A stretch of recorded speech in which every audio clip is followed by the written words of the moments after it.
هنعمل ايه مع بعض النهارده يا حبايبي؟ هنعمل هريسة الشطة ومعجون الفلفل الحار بطريقة سهلة جدا جدا وبسيطة. بصوا يا حبايبي جمال معجون الفلفل الحار. بصوا بصوا، تحفة تحفة تحفة. بصوا هريسة الشطة يا حبايبي، عندي الهريسة بطريقتين، دي بطريقة واللي في البرطمان بطريقة. بصوا الجمال، بصوا جمال هريسة الشطة يا حبايبي، اهي جميلة جدا جدا جدا. طريقة سهلة وبسيطة، ان شاء الله تجربوها وتعجبكم. احلى هريسة شطة واحلى معجون فلفل حار، طريقة سهلة جدا وبسيطة. انا حبيت احطه لكم في طبق عشان يبقى اوضح من البرطمان. بصوا تحفة. يلا يا حبايبي نشوف احنا عملنا الجمال ده ازاي، ونبدأ ونقول بسم الله. بسم الله الرحمن الرحيم، وبه نستعين، والصلاة والسلام على أشرف المرسلين سيدنا محمد صلى الله عليه وسلم خاتم المرسلين. السلام عليكم ورحمة الله وبركاته. ازيكم حبايبي، عاملين ايه؟ معاكم النهاردة مطبخ الإسراء. هنعمل مع بعض هريسة الشطة ومعجون الشطة أو معجون الفلفل. تمام كده. أنا جبت فلفل أحمر فلاحي طبعا طويل، ده طبعا حراق والمكبب دون. تمام كده. هنعمل منه الوصفة بتاعتنا. جبته وغسلته كويس واحدة واحدة كده ونضفته وحطيته في المصفى. تمام كده. هنشوف هنعمل الطريقة بتاعتنا ازاي بقى. احنا هنعمل اول حاجة هنعمل هريسة الشطة. تمام كده. هي سهلة وبسيطة جدا مكوناتها ومش مكلفة، يعني هو الفلفل بس اللي انت هتكلفيه وبقية المكونات من عندك من البيت. هقول المقادير بتاعتي. انا عندي 3 كيلو فلفل، كل كيلو فلفل ليه معلقة كبيرة ملح، وليه نص معلقة بابريكا، نص معلقة كمون، نص معلقة كزبرة، وعندي نص راس توم. تمام كده. لو الراس كبيرة معاكي بيبقى ايه ربع راس، يعني قولي 10 فصوص كده مهروسين. تمام كده. وعندي زيت. هنعمل ايه الاول يا حبايبي؟ احط كده بس على جنب الفلفل بتاعي، هو طبعا حراق فانا لازم ايه البس قلابس عشان خاطر هو حراق. انا هقطع بس العنقود ده كده. ايه اللي بيعزز الطعم معايا في الهريسه يا حبايبي؟ هو البذور بتاعه الفلفل. بصوا البذور دي، فطبعا انت اختياري عندك، حابه تعززي الطعم وتقويه بتعملي ايه؟ بتسيبي البذور دي، حابه تشيليها مفيش اي مشكله. تمام كده اهو. في طريقتين بقى لايه اللي انا هعمله بيها. عاوزه تضربيه في الكبه، لو عندك كبه مفيش مشاكل. الطريقه التانية بقى اسهل واسهل، ان انت بتجيبي المخرطه بتخرطيه. المخرطه بتطلعه معاكي جميل، بتطلعه بقى ايه مفيش اي يعني ميه بتنزل منه. تمام كده. هقطع بقى كل العنقود بتاع الفلفل كده معاكم، وبعد كده هنشوف هنعمل ايه. بصوا حبايبي انا نضفت الفلفل بتاعي كله، قطعت العنقود منه. طبعا انا عندي الفلفل الرومي والفلفل الطويل الحار اللي هو الحراق يعني. فهنعمل ايه بقى دلوقتي؟ هنعمل الطريقه بتاعتنا، هوريكم. هنضرب في الكبه حبه وهنعمل حبه بالمخرطه، وهوريكم الفرق بين الاتنين. انا هحط الفلفل في الكبه. تمام كده. انا هقسم الفلفل نصين، كيلو ونص وكيلو ونص. تمام كده. فانا هحط النص هنا عشان افرمه واوريهولكم، وهوريكم بقى بالمخرطه هيبقى شكله ازاي. تمام كده. وهحط معاهم البابريكا والكمون والكزبره والثوم والملح. طبعا مش بحط الزيت معاهم، الزيت بيتحط في الاخر خالص، ولو حابه تحطي خل بتحطي. انا بحط على طرف المعلقه كده ملح ليمون. تمام كده. افرم بقى في الكبه بتاعتي.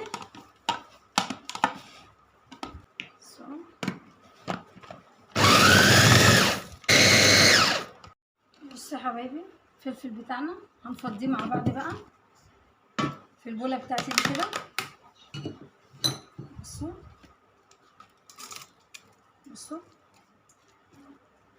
طعم وريحه ولون ما شاء الله. تستخدمي بقى مع الاسماك مع المشاوي طبعا زي ما انت بتحبي تحطيه في الطعم اللي انت حباه. بصوا يا حبايبي اهو. طبعا انا هعمل البرطمان دون وهعبيه، وبعد كده نعمل ايه اللي هو بالمخرطه. تمام كده. ايه اللي بيخلي الفلفل بتاعي ينزل ميه منه؟ ان انا بفرمه ناعم. المخرطه بتاعتي بقى ما بتخلوش يبقى ناعم معايا، بتخليه خشن كده وما بينزلش اي ميه. بصوا يا حبايبي اللون، بصوا طعم خطير جدا. عندي بقى المج بتاعي زيت، احط نصه كده واقلب، اغلف الفلفل بتاعي يعتبر ان الزيت دون هو الماده الحافظه بتاعتي. بصوا حط تاني كده. طبعا انا عندي المج بتاع البرطمان اللي انا هحط فيه او العلبه انا غسلاها كويس ومنشفاها، مش مخليه فيها ميه وايه معقماها. تمام كده. هتقولوا لي بعقمها ازاي؟ بغلي ميه وبحطها فيها دقيقتين واشيلها واحطها على حاجه تتصفى، يا اما بلف كده البرطمان او العلبه بالخل. تمام كده. بصوا اهو، بصوا اللون، بصوا طعم تحفه. دي طريقه هنعبيها بقى في البرطمان وهبقى اوريها لكم في البرطمان. هنشوف بقى الطريقه التانية اللي هي بالمخرطه مع بعض. باخد شويه شويه كده. بصوا طبعا الفلفل بتاعي لازم يبقى حبيبات كده، ما يبقاش طبعا اسمه هريسه الشطه. احنا هنعمل معجون الشطه او معجون الفلفل بيبقى دايب معايا كده وزي الصلصه بالظبط. تمام كده. بصوا طبعا بقربها كده كل شويه. طريقه المخرطه دي بتبقى حلوه في ايه حبايبي؟ ان بتخلي الفلفل بتاعي بينزلش اي سوائل منه، اي ميه فيه ما بتنزلش. تمام كده. طبعا انا بشتغل بحذر لان دي شطه قويه كمان. تمام كده. اخلصها بقى واوريها لكم بعد ما تتقطع معايا. بصوا هي باينه اهي. بس بصوا حبايبي، بصوا الفلفل بتاعي اللي انا خرطته بالمخرطه. بصوا طبعا المخرطه بتاعتي انت تخرطي لحد ما انت حابه عايزه، يعني لو حابه خشن كمان شويه ماشي، انا نعمته شويه. تمام. بصوا اهو، احط برده نفس المكونات بتاعتي عليه، سهل وبسيط. هكمل حبه كمان واحط نفس المكونات اللي هو الملح، البابريكا، الكزبره، الكمون، الثوم. تمام كده. وعلى طرف المعلقه ملح ليمون. تمام كده. اهو طريقه سهله جدا وبسيطه. وده البرطمان بتاعنا اللي احنا عملناه في الكبه. بصوا طبعا مغلف ازاي؟ الزيت مغلف كل الفلفل، يعني يعتبر ان انا باخد فلفل مع زيت. بصوا البرطمان بتاعي متعقم وكل حاجه. هكمل بقى حبه متخرطين كمان علشان خاطر نعمل مع بعض بقى معجون الفلفل. تمام كده. طبعا انا عبيته في اللي انا مخرطاه بالمخرطه، حطيت عليه الزيت بتاعي. طبعا بكتر الزيت شويه علشان خاطر ايه؟ هو اللي بيغلف الفلفل بتاعي، ما بيخلوش يبوظ مني او بيخليه ينزل ميه. تمام كده. اهو دون متخرط ودون في الكبه. هنعمل بقى معجون الفلفل مع بعض. انا هحط في الكبه بتاعتي الفلفل، هنعمه خالص، هخليه زي الميه. تمام كده. وبعد كده نروح نشوف هنعمل ايه، لان احنا هنسويه على البوتاجاز. الميه اللي هتنزل من الفلفل هي اللي هتسويه وتخليه ينعم معايا. تمام كده. اهو بصوا يا حبايبي، بصوا معجون الفلفل بتاعي ناعم ازاي. بصوا عاوزه اوريهولكم. هعمل ايه بقى؟ هحط عليه ملح بس وتوم. تمام كده. مش هحط بابريكا ولا احط كزبره ولا احط كمون، هو ملح وتوم بس. تمام كده. هحط التوم بقى عشان يتفرم وبعد كده ارجع لكم تاني. بصوا الفلفل بتاعي خليته عباره عن ميه. تمام كده.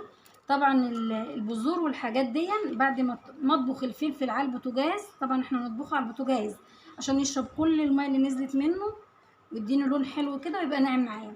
بروح جايه مصفياه، فكل البذور دي بتطلع. انا بخليها عشان بس تعزز الطعم وتقوي طعم معجون الفلفل. تمام كده. هخلص كل الكميه بقى اوريها لكم، نروح على البوتاجاز نشوف احنا هنعمل ايه. بصوا حبايبي الفلفل بتاعي انا بحطه على النار وبهدي عليه البوتاجاز. بصوا لحد ما يشرب الماء. طبعا ايدي فيه علشان خاطر ما يبص مني او يتحرق مني. بصوا هعمل ايه بقى؟ هخليه ينشف خالص، هتنشف معجون الفلفل دون، هخليه ينشف خالص من الميه واضربه في الخلاط واصفيه عشان ما يبقاش فيه اي بذور او اي حاجه. وبعد كده نرجع لبعض تاني نشوفه هيبقى شكله ازاي. ان شاء الله طريقتي تعجبكم. ما تنسونيش في اللايك والشير والكلمه الحلوه اللي بستناها منكم يا احلى اخوات واحلى متابعين. وده يا حبايبي معجون الفلفل بتاعنا او معجون الشطه. بصوا الجمال. طبعا انا سويته، خليته شرب الماء بتاعته كلها وبعد كده رحت جايه مصفياه عشان طبعا اخدت الطعم القوي بتاع البذور. وبعد كده رحت جايه مصفياه. بصوا طبعا ما حطيتش عليها غير ملح وتوم. تمام كده. وهنا حطينا مع بعض، عملنا مع بعض الشطه، بهرسة الشطه في الكبه وبالمخرطه ومعجون الفلفل. تمام كده. يا رب طريقتي تعجبكم وتجربوها، ومتنسونيش في اللايك والشير. الكلمه الحلوه اللي انا بستناها منكم يا احلى اخوات واحلى متابعين. السلام عليكم ورحمه الله وبركاته.